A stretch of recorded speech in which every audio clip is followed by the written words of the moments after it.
제가 접근하는 방법은 기본적으로 세 개의 층위로 나눠가지고 글로벌, 그러니까 전 세계적인, 그 다음에 지역, 여기 우리 같은 경우는 동아시아가 되겠습니다. 그 다음에 로컬, 한반도, 남북 관계에 있어 가지고 힘의 관계가 어떻게 지금 만들어지고 어떤 방향으로 이동하고 있는지, 이게 제 말씀드릴 핵심입니다. 그렇기 때문에 오늘 발표의 모든 중심 개념은 힘의 관계가 글로벌, 그 다음에 지역, 우리 한반도에서 어떻게 움직이고 있는지를 가늠하기 위한 자리가 되겠고, 제가 이 힘의 관계를 말씀을 드린 이유는 결국 모든 정책은 결국 힘의 관계에 대한 반응입니다. 그렇기 때문에 궁극적으로 힘의 관계에 의해서 정책은 결정되는 것이기 때문에 이 부분을 전략적으로 우리가 어떻게 판단하는지가 향후 우리가 이 한반도 지역 나가서 글로벌 차원에서의 우리의 그랜드 스트래티지를 어떻게 설계할지 그 모든 것이 여기서 판가름 날 거라고 보기 때문에 그렇습니다. 보시면은 들어가기 전에 잠깐 하나 제가 요 그림인데, 이건 전 세계 언론이 매체가 어떤 식으로 짜여져 있고 어떤 담론이 어떤 루트를 통해서 만들어서 전파되는지를 아주 간략하게, 이건 스위스의 그 연구소에서 제가 가져온 그림인데 원문은 굉장히 깁니다. 하지만 그림만 가져왔는데, 보시면은 우리가 알고 있는 거의 모든 주요한 매체들은 AP, AFP, 로이터까지 결국은 이런 프로파간다 성수에 따라서 조직되고 전파되는 거라고 하는 그런 이야기가 요지입니다. 한 가지 더 말씀드리고 싶은 거는, 그래서 여기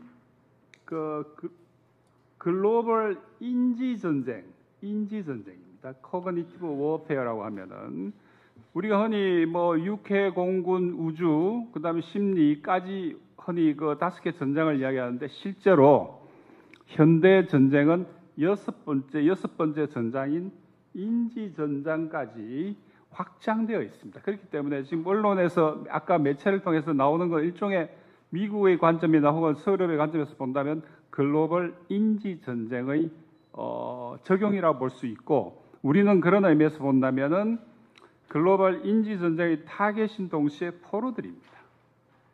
그렇기 때문에 이 인지적인 자립이 없이는 어떤 주체적인 그랜드 스트래티지의 그 형성이 가능하지가 않습니다. 그리고 여기에 대해서 일일이 말씀드릴 수가 없을 정도로 많은 사례, 특히 우크라이나 전쟁을 과정에서 우리 언론이 보였던 마구 뺏기기. 근데 예측이 맞은 게 하나도 없지 않습니까? 그런데도 어떤 누구도 잘못된 보도에 대해서 정정 보도를 한 언론이 하나도 없습니다. 그거는 기본적으로 언론의 역할이 진실 보도에 있는 것이 아니라 서방의 내러티브를 확산시키는 게 언론의 역할이기 때문에 그런 거죠. 그래서 보자면 본문 내용에 보시면 이 모든 현재 진행되고 있는 상황에 중요한 것은 우선 우크라이나 전쟁이 가장 중요합니다. 잠깐 우크라이나 전쟁의 지도를 하나 보시면은, 그러니까 방금 말씀드렸는데 이거를 원문을 다운받으셔가지고 이렇게 보시면 깨끗하게 보입니다. 참고하셨으면 좋겠고, 지금 더 쉬운 지도를 하나 보여드리면은, 이걸 보시면 됩니다. 현재 우크라이나 전장의 상황입니다. 지금 여기 요 지역에서 지금 논란이 되고 있는 거, 여기에서 이 우크라이나 군이 철수하면은 평화협정을 체결하겠다고 하는 것이 러시아의 요구고, 우크라이나 쪽에서는 절대 그럴 수가 없다 이런 말인데, 지금 여기만 남아 있는 상황입니다. 현재 러시아군의 그 진군 속도로 봤을 때 대략 올 연말 정도 되면은 군사적으로 이 부분이 점령 혹은 러시아 입장에서 보면 해방되는 걸로. 그렇기 때문에 순 군사적 관점에서 본다면은 사실은 전쟁은 오래 남아있지 않습니다. 하지만은 중요한 거는 현대 러시아의 소모 전쟁 개념이 군사 전선이 해결된다고 전쟁이 끝나는 게 아닙니다. 왜냐하면은 경제 전쟁과 정치 전쟁이 동시에 되기 때문에 군사적 의미의 전쟁이 끝나도 전쟁은 계속될 가능성이 있습니다. 하지만 어쨌든 저 같은 경우는 지금 진군 속도로 계산해 봤을 때 한 올 연말 정도라고 예측을 하는데 모릅니다. 이게 러시아군이 아까 이야기한 이 경계선을 넘어갈지 현재로서는 여기죠. 여기 정도가 사실 나머지 지역은 여기 노란선 보이시죠? 이게 다 참호입니다. 어마어마한 참호예요. 여기 지금 수십만 명이 싸우고 있다고 보시면 됩니다. 지금 이 시간에도. 그리고 전선은 매우 빠르게 붕괴되고 있고 이거는 현재 우크라이나 전쟁을 제가 먼저 말씀드린 이유는 그만큼 이번 전쟁은 우크라이나와 러시아의 전쟁이 아닙니다. 나토와 러시아의 전쟁이고 더 나아가서 미국과 러시아의 전쟁입니다. 그렇게 보셔야 합니다. 그래서 이 전쟁에서 미국과 나토가 패배한 거죠.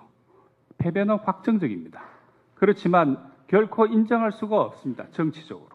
그렇기 때문에 전쟁이 질질 끄는 것처럼 보이는데 아무튼 아까 말씀드린 대로 여기만 이렇게 여기 남은 거죠. 여기. 그렇지만 노란 거는 다 참호들입니다. 어마어마한 참호들이죠. 여기 안에서 이제 엄청난 군인들이 여기 안에 들어가 있는 셈이죠. 그래서 보자면 우크라이나 전쟁을 먼저 말씀드린 이유는 요 며칠 전에 그 언론 보도를 보셨겠지만은 굉장히 중요한 하나 새로운 미국의 국방 전략 보고서가 현재 제출되어 있습니다. 그게 보면 물론 기밀이기 때문에 전부가 다 공개되어 있지 않습니다. 핵심은 여기 신멀로 독트린 해가지고 이 중국에 대한 우선순위를 낮추고 본토와 서방구에 집중한다고 하는 것이 언론의 헤드라인인데 이게 무슨 말이냐면은 바이든 때 3월이죠. 24년 3월입니다. 그때 새로운 핵무기 사용 지침이 만들어지고 그 새로운 핵무기 사용 지침의 핵심이 뭐냐면 러시아, 중국, 북한까지 세계의 핵전쟁, 세계의 핵전장에서 세계의 승리를 이루겠다고 하는 것이 당시 개념이에요. 그 개념에 따라서 우리가 지금 말하고 있는 핵협의 그룹이 만들어지고 핵재래전 통합 전략이 수립이 됩니다. CNI라고 그러죠. 지금 지금 이 순간에도 지금 평택에서 그 TTX 도상 모의 연습이죠. 핵전쟁 하고 있을 겁니다. 이 시간에.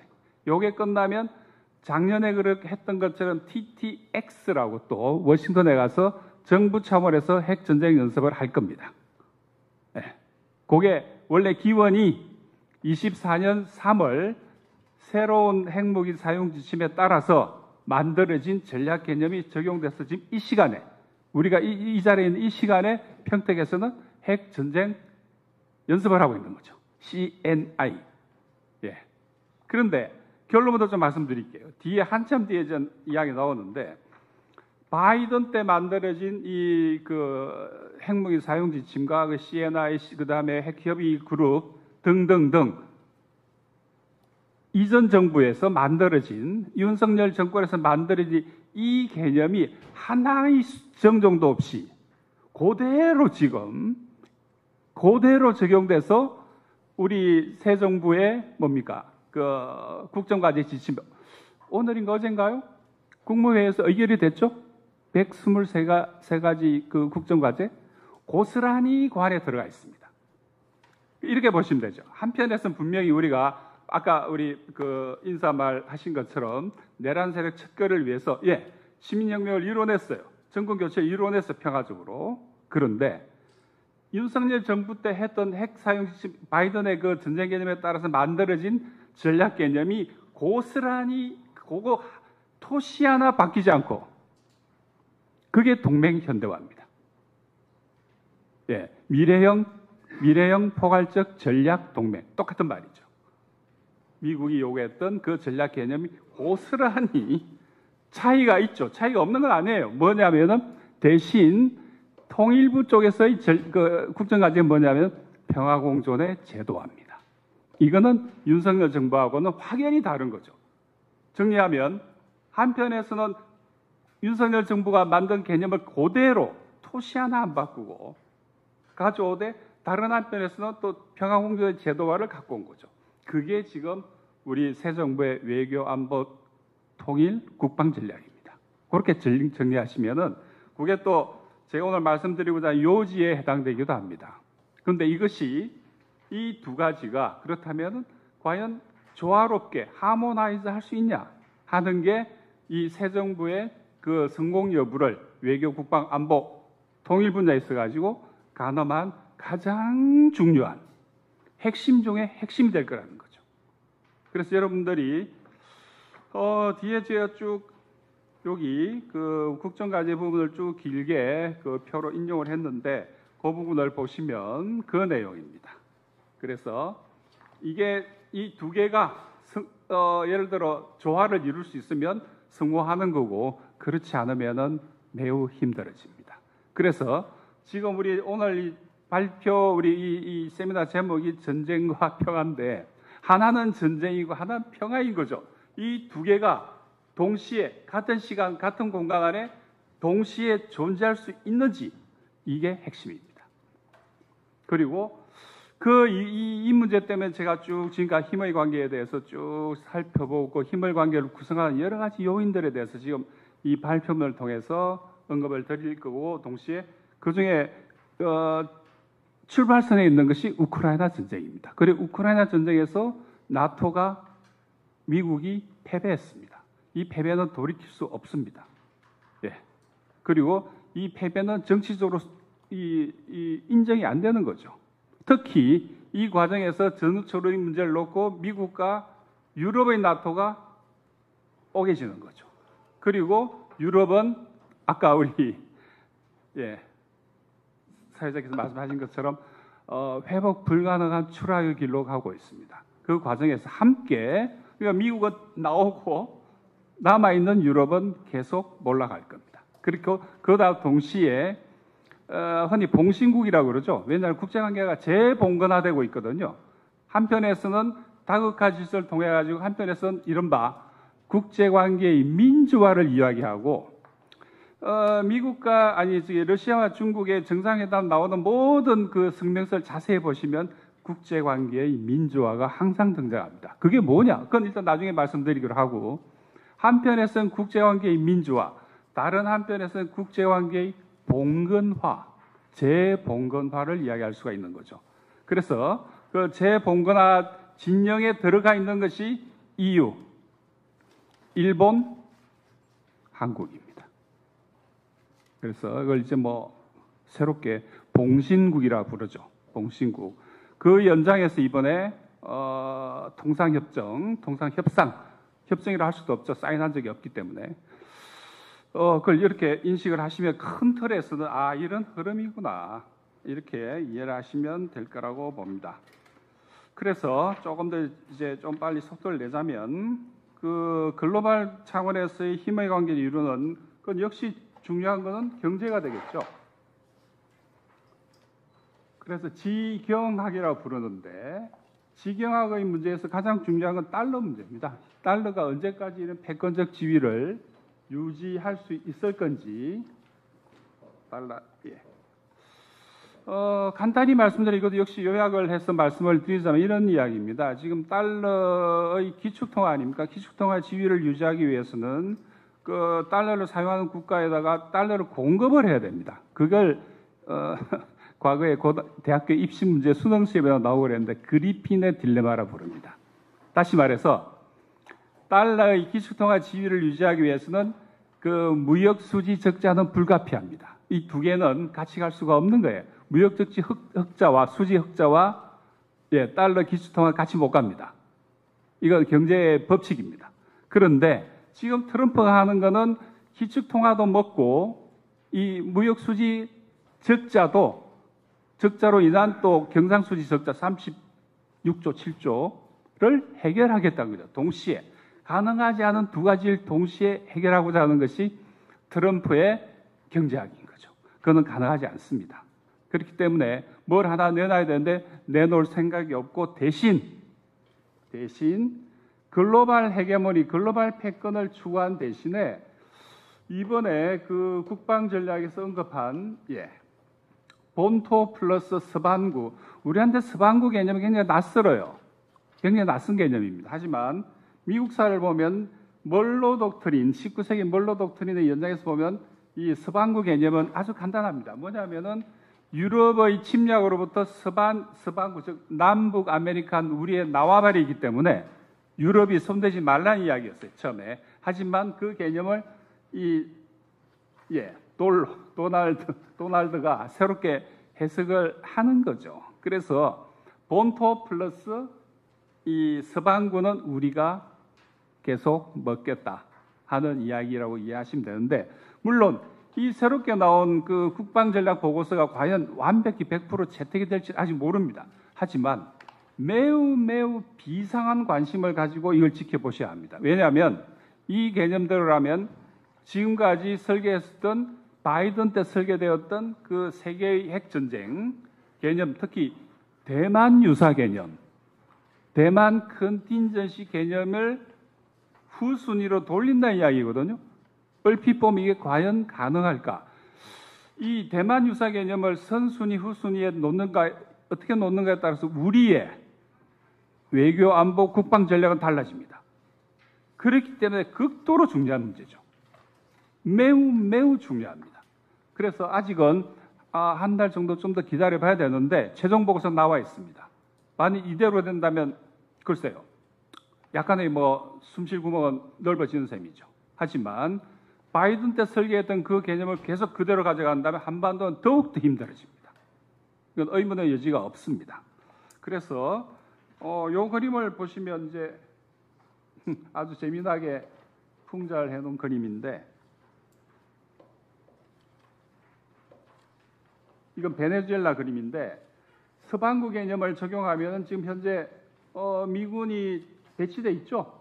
곧 들어갈 것 같기도 한데 그 전에 아마 미사일 공격이 베네수엘라에 대해서 거의 나를 받아놓은 상태 아닌가 싶기도 해요.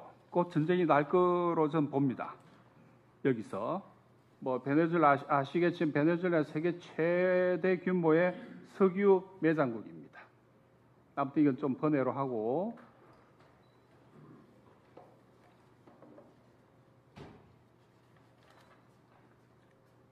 우크라이나 전쟁만 말씀드려도 시간이 많이 걸릴 겁니다. 이거는 이제 러시아와 나토 사이의 그 국방 군사력을 비교한 것인데, 여러분들 그 실제로 나토라고 하는 거 엄청나게 크게 보이지만 실제로는 나토는 미국입니다. 그냥 그렇게 생각하시면 돼요. 지금 유럽이 저렇게 하는 이유는 미국 없는 나토는 아무것도 아닙니다. 그래서 영국, 프랑스, 독일 어쩌고저쩌고 다 합쳐도 러시아의 군사를 당하지 못합니다. 문제의 본질이 거기에 있는 거죠. 그리고 미국 역시 러시아를 어떻게 못하는 게 지금까지 할 수 있는 제재 2만 개 넘는 제재를 부과했지 않습니까? 그런데 러시아 경제는 더 발전하고 있어요. 어떻게 못하고 있는 거죠. 외교용어로 레버리지가 없습니다. 예를 들어서 러시아가 미국 말을 듣지 않을 경우에 어떤 형태로 할 수 있는 모든 걸 다 해본 거죠. 전쟁부터 제재까지 다 해봤습니다. 그런데 안 먹히는 거예요. 그만큼 세계 질서가 바뀌었다는 이야기입니다. 그게 핵심입니다. 그 과정에서 추락하는 나라, 대표적으로 추락하는 나라, 여기 옆에 또 누가 있을까요? 눈에 안 보이는데 일본이 있겠죠? 그 옆에 또 누가 혹시 있을 수 있을까요?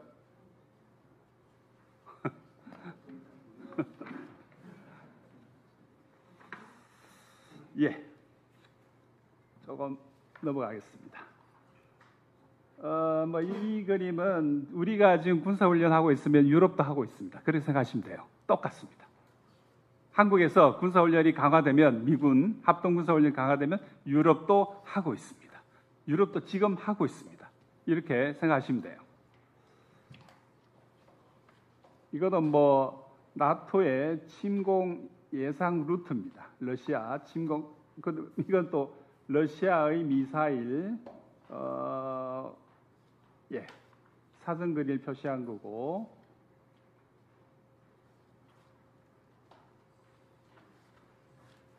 우크라이나의 여기 요건 좀 기억을 해둘 필요가 있습니다. 지금 왜 그러면은 여기엔 북한도 포함됩니다. 왜 그러냐면 저기 트럼프가 러시아와의 관계 개선에 나섰냐 하는 문제인데, 그걸 흔히 우리는 리버스 키신저라 부릅니다. 리버스 키신저. 여기 나와 있는 것처럼 70년대 소련을 고립시키기 위해서 키신저가 가서 가장 우파인, 당시 미국 정치에서 닉슨은 가장 우파예요. 그래서 이제 그 외교가에서 흔히 말하는 관용어가 뭐냐면 닉슨 goes to China라고 불러요. 아예 그 관용구입니다. 무슨 말이냐면 국내 정치에서 가장 우파가 안보 분야에서 치고 나갈 때, 그 마치 우리 80년대 말에 노태우 정부가 국방정책을 하니까 아무도 말을 못하잖아요. 똑같은 이치입니다. 가장 우파, 거의 극우에 가까운 닉슨 정권이 행정부가 중국과의 관계 개선에 나섰을 때 미국 국내 정치에서 여기에서 가타부타 할 수 있는 세력이 없어집니다. 없어져요. 그거는 미국 민주당이 중국 공산당하고 화해를 해요? 못합니다. 공화당은 할 수 있습니다. 그걸 이제 놓고 닉슨 goes to China 효과라고 부릅니다. 그래서 그거를 뒤집자는 거죠. 당시엔 소련을 고립시키는 게 목표였다면 중국을 고립시키기 위해서 러시아하고 일종의 리버스, 뒤집어진 키신저 전략을 폈는데, 그걸 통해서 이제 트럼프의 지금 현 세계 전략을 설명을 하는데, 마찬가지 우리가 계속 지금 뭐 북과 미국과의 어떤 새로운 가능성을 이야기하는 이유도 일종의 리버스 키신저 전략입니다. 뭐냐면은 중국과 북을 분리시켜서 미국 편으로 갖고 오겠다는 이야기죠. 그를 통해서 중국을 고립시키겠다고 하는 1970년대 닉슨 그다음에 키신저 전략을 리버스 뒤집어서 적용하겠다는 이야기인데, 아직까지는 이런 어떤 트럼프의 세계 전략이 먹히지를 않고 있습니다. 오히려 이번에 SCO나 이번에 그 전성절입니까? 저기 그 프레이드, 중국의 프레이드에서 보셨겠지만, 오히려 한때 브레진스키가 불만의 미국 외교의 최고의 악몽이 뭐냐? 러시아, 이란, 그다음에 중국이 불만의 동맹을 체결하는 것. 이거는 이데올로기 문제 아닙니다. 지정학적으로 러시아와 이란과 중국이 힘을 합하는 거. 이게 미국 외교의 최악의 악몽이라고 그랬거든요. 그 여러분들 책 찾아보시면 어디 거대한 체스판에 나온 아주 유명한 이야기입니다. 그런데 현재의 이 다국 질서는 러시아, 중국, 이란, 북한까지 붙었어요. 그 다음에 아까 나온 베네수엘라, 그 다음에 글로벌 사우스가 광범위한 연대망을 이루고 있습니다. 이런 장면에서 보자면은 브레진스키가 예측했던 불만의 동맹은 그 범위를 서너 배 이미 초월해버린 거죠. 그런 식으로 힘의 관계에서 보자면 미국 중심의 일국 체제는 돌이키기 힘들 정도로 현재 밀리고 있다, 이렇게 표현할 수가 있을 겁니다. 가장 단적으로 우리가 이야기할 수 있는 게 미국과 중국과의 이번에 관세 문제를 둘러싼 지경학적 혹은 지정학적 충돌이라고 볼 수가 있습니다. 아시는 것처럼 미국은 금융자본입니다. 그것도 아주 깊숙이 진행된 심층적으로 진행된 금융자본주의에서 이번에 제조업, 산업자본주의까지 다시 먹겠다는 게 트럼프의 구도인데, 아까 말씀드린 것처럼 가능하지 않습니다. 아까 달러 체제를 유지하면서 동시에 그 무역 흑자를 갖고 오겠다는 게 불가능한 것처럼 금융자본주의 미국이 동시에 산업자본주의의 제조업을 다시 컴백하는 거, 르네상스 하는 거는 불가능합니다. 그리고 아시는 것처럼 중국의 그 제조업 역량은 전 세계 제조업의 30% 이상을 이미 넘어가고 있습니다. 그렇기 때문에 그렇다면 이 전 세계에서 제조업을 갖고 있는 데가 어디냐? 일본, 한국. 그러니까 일본, 한국을 갖고 있어야 되는 거죠. 미국 입장에서는.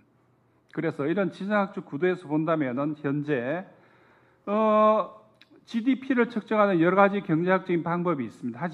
하지만 GDP 중에 그 구매력 지수로 본 전 세계 경제 1위는 중국입니다. 2위는 미국입니다. 3위는 인도입니다. 4위는 러시아입니다. 러시아 경제가 PPP 기준으로 독일과 일본을 이미 추월했습니다.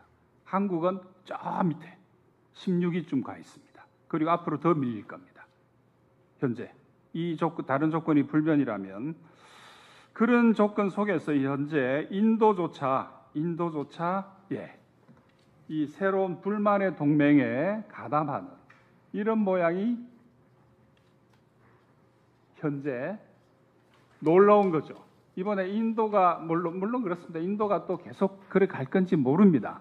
인도의 어떤 외교 전략 한마디로 전략적 자율성이라 부르는데 어디까지 갈지는 현재로서는 뭐라고 참 말씀드리기 어렵습니다. 하지만 러시아와의 에너지 무역을 이유로 제재를 50% 관세를 때렸을 때 인도의 현재 모디 정권으로서는 선택지가 없습니다. 왜냐하니까 러시아의 에너지 의존도가 40%가 넘습니다. 몇 년 전에 제로였어요.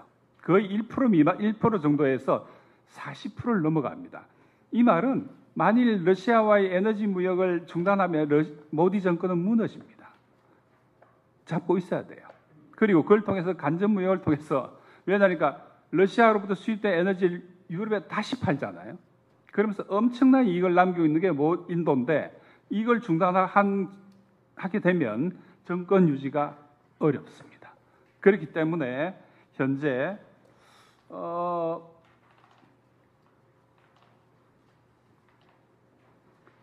인도가 이 새로운 불만의 동맹에 가담을 하면서 무게추가 더 일극체제에 불리한 방향으로 무게추가 만들어졌다 이렇게 말씀드릴 수가 있고 이거는 뭐 익히 아시는 그 그림입니다.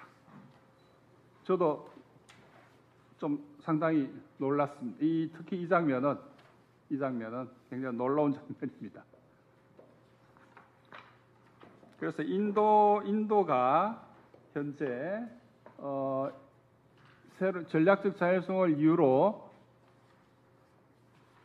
새로운 전략적 선택을 했다고 하는 점. 그 다음에 이 부분은 참 어렵습니다. 이게 지금 현재 이건 대이스라엘 그림인데 이거는 테오도르 헤르셀이 20세기 초에 그렸던 그림인데 현재 이 모양대로 비슷하게 가고 있는 건데 어쨌든 한마디로 말씀을 드리자면은 75년 만에 이 그림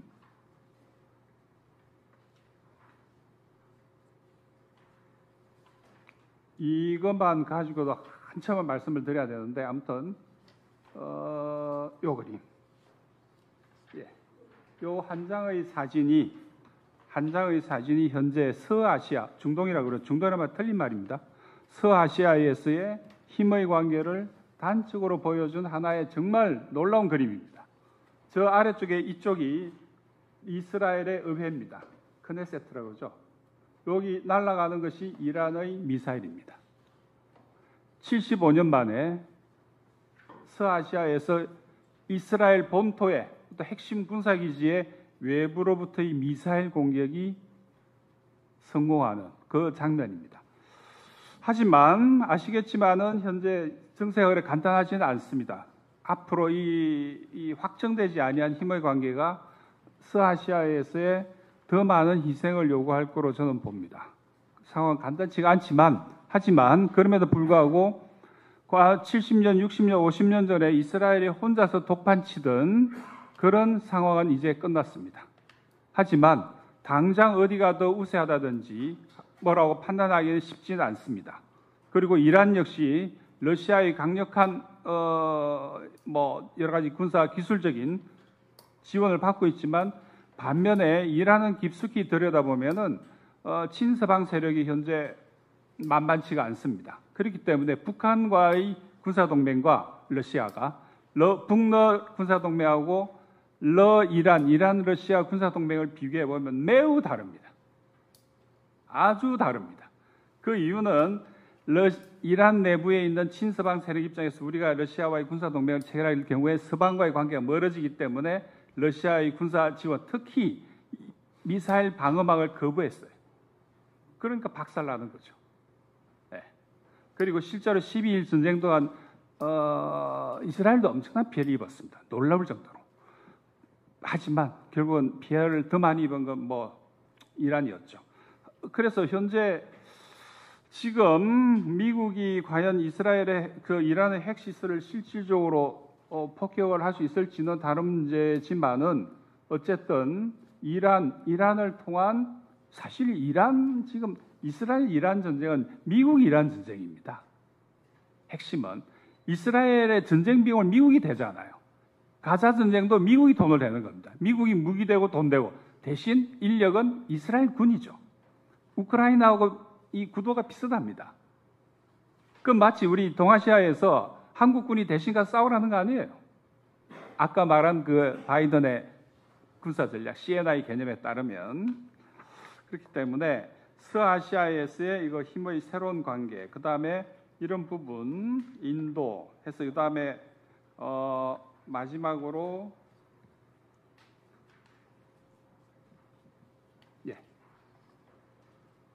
인도 부분은 지정학적으로 본다면 요 쿼드 이대로 가면은 쿼드가 무력화될 거로 보입니다. 그래서 아시아판 나토에 현재 윤석열 정부 때 이 아시아 나토에 우리가 접속을 시켰지 않습니까? 오크스 동맹에 우리도 가담한다고 발표를 했으니까. 그런데 현재는 중단되어 있습니다. 대신에 아시아판 나토의 새로운 시나리오 중에 하나가 뭐냐면 유엔사입니다. 네. 75년 전이죠. 유엔 안보리 결의, 유엔군이 만들어진 그 결의를 재활용해서 75년 만에 그 결의가 여전히 유효하기 때문에 16개 유엔 참정국 플러스 독일까지 끼워서 유엔군을 만들겠다는 이야기 아닙니까? 현재 진행 중입니다. 예. 이 이야기 들을 때마다 참 우리를 얼척없는 이야기 되는데 아무튼 지역 차원으로 좀 넘어가 보겠습니다. 글로벌 말고 브릭스 이야기를 다 말씀 못 드렸고 그건 좀 참고를 하셔야 될 것 같습니다. 현재 G7 우리가 G7하고 브릭스의 경제력을 PPP로 기준해서 본다면 이미 브릭스가 G7을 한참 앞서고 있습니다. 그 다음에 이 동아시아 쪽에서 와서 보시면은 현재 중국의 해군이 여기 제1도련설 돌파해서 이건 가상의 선입니다. 이미 여기까지 왔던 충격적인 사건이 발생을 했죠. 한국에서 제대로 보도도 안 했는데. 그래서 더 이상 중국이 연안에서 A2AD 반접근 지역 거부 전략을 더 이상 고수하지 않고 현재 여기까지 진출해 있는 그리고 진출할 수 있다고 하는 신호를 보는 게 제일 중요하죠. 신호를. 그리고 여기에 대해서 미국이 현재 무기력하게 대응하고 있다. 그 다음에 이건 대만 유사에 대한 그 개념도인데 굳이 대만 유사를 상정한다 하더라도 중국군이 여기에 상륙한다든지 그런 바보 같은 전략은 하지 않을 거로 봅니다. 왜냐하면 미사일 사거리에 다 들어와 있잖아요. 현대 전쟁은 미사일 전쟁입니다. 동시에 드론 전쟁입니다. 육군이 해병대가 상륙하고 한 건 아주 옛날 옛적에 2차 대전 때는 하던 이야기죠. 그 다음에 이것도 역시 그 다음에 이거는 굳이 비교하는 게 말이 안 되는 이야기지만 그럼에도 불구하고 대만과 중국의 군사력을 일시 비교한 그림이고 이거 큰 가치는 없습니다. 이런 거는. 그 다음에 이 서태평 한마디로 이제 요약을 하자면은 서태평양 곧 동아시아죠. 지역에서의 힘의 균형, 힘의 관계 역시 미국에 의해서 일방적으로 우위를 주장할 수가 더 이상 없게 되는 중국의 우크라이나 전쟁을 한마디로 이야기하면 질보다 양의 전쟁입니다. 양입니다. 전쟁은 양으로 하는 겁니다. 멋진 비행기 한 대, 두 대? 그게 무슨 소용입니까? 전쟁은 양으로 하는 겁니다. 그건 곧 산업으로 한다는 이야기죠. 그건 곧 경제로 한다는 이야기입니다. 제조업이 없는 나라는 전쟁에서 못 이깁니다. 제조업은 중국이 다 가지고 있습니다. 제가 얼핏 계산해 보니까 서방 전부를 통틀어서 하루에 생산할 수 있는 미사일 양이 5대 내지 6대입니다. 하루에. 중국은 하루에 3,000 내지 5,000 개의 미사일을 만들 수 있습니다. 이건 이걸 비교하는 게 우스운 이야기죠. 하루에 미사일을 5개, 6개 만드는 전 서방하고 하루에 미사일을 3,000에서 5,000개 만들 수 있는 중국 한 나라하고 전쟁을 하는 건 우스운 이야기죠. 러시아가 하루에 최대 7개 정도를 만듭니다. 미사일. 중단거리 미사일입니다. 그 나라하고 지금 러시아한테도 산업적으로 밀리잖아요. 방산이 밀리는 겁니다. 전쟁은 경제입니다. 그래서 이 부분을 기억하시면은 이게 좀 말이 안 되는구나. 지금 또 지금 남중국해 군사연습 하고 있습니다. 지금 미국하고 일본하고 필리핀. 근데 원래 윤석열 때는 이 남중국해도 자주 언급을 했는데 지금 현재 우리 해군이 여기 가 있는 그런 징후는 전혀 없습니다. 만일 정권이 계속됐으면 우리 해군이 여기 가 있을 겁니다. 끔찍한 이야기죠. 현재 여기 남중국해, 여기는 아예 근처에 얼씬도 안 하는 게 제일 국익에 이로운 거죠. 이 장면은 그러니까 미국의 미사일 사정거리에 관한 그림은 자주 보셨을 겁니다. 이 거꾸로 중국의 미사일 사정거리를 표시한 건데 여기 완벽하게 대한민국은 굳이 큰 미사일도 필요 없습니다. 예를 들어서 한국에 배치되어 있는 7개 정도의 그 주요한 군사기지에 매일 500발 이상의 미사일이 날아올 경우를 상정해 보면 이거는 좀 또 우스운 상황이죠. 왜냐니까 우리 패트리어트 사드 그거 실전에서는 별 의미 없습니다. 분명히 말씀드릴게요. 그거는 한 번에 막을 수 있는 미사일이 날라온 미사일 24발밖에 없습니다. 하루에. 근데 500발씩 날라오는 경우를 상정해 보십시오. 하루에. 한 번 쏠 때 24발 막을 수 있어요. 패트리어트. 근데 500발이 날라온다 생각해 보면 그거는 전쟁은 의미가 없는 상황입니다. 이 정도면은. 그렇기 때문에 여기에다 심지어 이제 문제는 핵인데 이 그림은 그 전에 그 대만 유사시에 입게될 한국의 어떤 경제적 피해 상황입니다. 대만 유사가 한반도 유사하고 결합이 될 경우 한국 경제는 붕괴됩니다. 이거는 긴 말이 필요 없을 정도입니다. 이걸 시뮬레이션한 그림입니다. 미국의 블룸버그에서 시뮬레이션 해본 결과인데 대한민국이 대만 유사시에 가장 큰 피해를 입게 됩니다. 경제적으로. 이게 한반도 유사하고 결합될 경우에 우리 경제는 1년 만에 마이너스 50% 정도가 망가집니다. 더 이상 경제가 존재할 수가 없게 된다는 이야기죠. 그 이야기를 시뮬레이션으로 표현한 겁니다. 이건 역시 그렇습니다. 혹시 자세히 한번 여기 자료를 보시면은 충분히 설명이 되어 있습니다. 그래서 이게 로컬 수준에서의 우리 힘의 관계를 표시할 수 있는데 이 부분 역시 뒤에 가서 결론에 가깝게 말씀을 드리면은 이런 그림은 아까 역으로 일본에서 날아가는 거죠. 특히 여기 평택과 군산기지는 평택, 군산, 청주, 진해, 대구 이쪽 부분은 굳이 설명을 안 드려도 될 것 같습니다.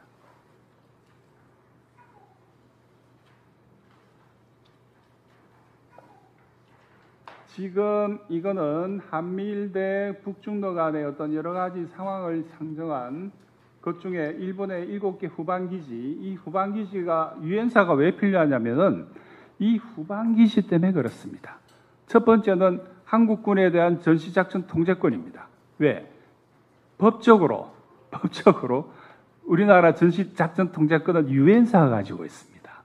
이게 웬 황당한 소리인지 황당해 하실 줄 모르는데 법적으로는 유엔사 가지고 있고, 두 번째로는 유엔사가 존재해야지 후방기지 7개 유지가 가능합니다. 법적으로.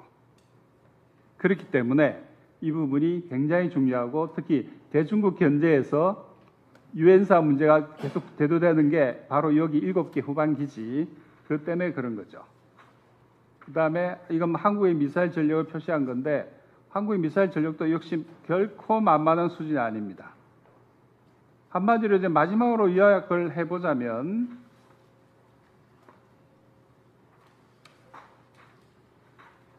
포커스 이야기고, 이겁니다. 김정은 위원장이 작년 10월 달에 재미난 이야기를 했어요. 여기 국방대학 연설에서 힘의 균형이 파괴된 초도에 허용하지 않겠다. 그 다음에 여기 이 구절입니다. 우리에서 별로 주목을 안 했는데 조선반도에서 전략적 힘의 균형의 파괴는 전쟁을 의미한다. 찰떡찰명의 지정학적인 접근입니다. 특히 밸런스 오브 파워라고 하는 힘의 균형을 유지 관리하는 것이 핵심적인 국가적 과제라는 이야기입니다. 그리고 북러 동맹 역시 이 맥락에서 보시면은 한반도에서 힘의 균형을 관리하려고 하는 하나의 시도라고 해석해 볼 수도 있을 겁니다. 이거는 한편으로 한미동맹에 대응한 방도이기도 하고, 동시에 그렇게 본다면 현재 한반도에서의 힘의 균형은 공포의 균형이라고 표현해 볼 수가 있을 겁니다. 무슨 말이냐면은 상호 확정 파괴라고 그러죠. 유사시 양쪽 다 전멸에 죽기에 충분한 양 혹은 충분한 크기에 도달해 있는, 현재 그걸 이제 뭐 공포의 균형이라고 표현을 하는데, 그런 조건에서 이 소위 유사, 한반도 유사가 특히 대만 유사하고 결합되어서 진행될 경우에 대해서는 정말 끔찍하다고밖에 말씀드릴 수밖에 없는데, 그렇습니다. 그래서 여기 뒤에 아까 제가 모두에 말씀드린 것처럼 좀 결론을 미리 땡겨서 말씀을 드렸는데, 이건 뭐 핵 시뮬레이션입니다. 이거는 누크맵이라는 데 들어가면 지금도 해보실 수 있습니다. 우리가 앞으로 핵폭탄 맞아서 어떻게 죽을지 한번 궁금하신 분은 여기 들어가셔가지고 이게 해보시면 핵폭탄 한 발에 서울 시민 360만 정도, 한 발입니다. 한 발 정도가 증발되거나 알타가 죽습니다. 두 발이면 700만입니다.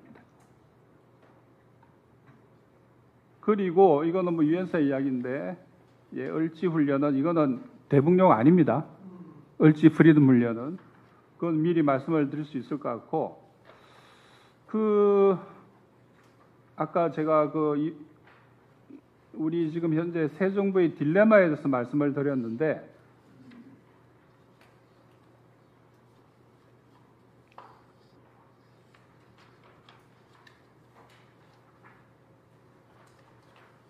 여기입니다. 이건 자세히 확대해 보시면은 지금 이건 뭐 검색만 하셔도 충분히 보실 수가 있는 그림들입니다. 동맹 현대화와 평화공존 사이에서 해서 제가 아까 말씀드린 것처럼 과연 한편에서 CNI 내지 NCG를 구성 요소로 하고 있는 동맹 현대화 혹은 그 미래형 포괄적 전략 동맹 한편에, 그리고 다른 한편에 평화공존의 제도와 이거 평화공존과, 이건 통일부 자료입니다. 남북관계를 화해협력으로 전환하고 평화공존의 제도화를 통해 지속가능한 평화를 구축한다. 한반도 리스크를 한반도 프리미엄으로 전환하겠다 하는 것이 국정과제로, 목표로 현재 이제 공식적으로 국무회의를 통과했으니 우리 국정과제가 된 거죠. 새 정부에. 과연 그렇다면 이 두 개의 목표와 가치가 동시에 실현 가능한가 하는 걸 아까 제가 처음에 말씀을 드렸고, 그래서 이게 어떻게 가능한 건지 여기에 대해서 새 정부가 안을 내야 됩니다. 쭉 열거할 것이 아니라 이게 있고 저게 있고 하는 게 아니라 하나의 과제 안에 서로 충돌되는 두 개의 가치와 목표가 같이 존재하는데, 이것이 어떻게 모순이 아니고 해결 가능한 건지, 그게 핵심이라는 거죠. 그래서 그걸 이제 여기 자료에서 말씀을 드렸고, 마지막 결론으로 그렇습니다. 이제 글로벌 차원에서나 그다음에 지역 차원에서나 그다음에 우리 한반도 차원에서의 힘의 관계는 서로 불균등하고 동시에 어떤 건 앞서거니 뒤서거니 하고 있는데 큰 흐름에서 본다면 적어도 글로벌 차원에서 미국의 일국 체제는 더 이상 유지하기가 어렵습니다. 그다음에 지역 차원에서 서아시아에서의 힘의 균형도 급격히 재구성되고 있고 그다음에 아시아 쪽으로 와보면 동아시아 서태평양 지역에서의 미국의 일방적 힘의 우위의 시대는 끝났습니다. 더 이상 갈 수가 없을 겁니다. 그 다음에 마지막 한반도에서 힘의 균형은 공포의 균형 혹은 상호 확정 파괴, 뭐 줄여서 MAD, 매드라 그럽니다. 매드, 미쳤다는 거죠. 네, 이거는 미친 거죠.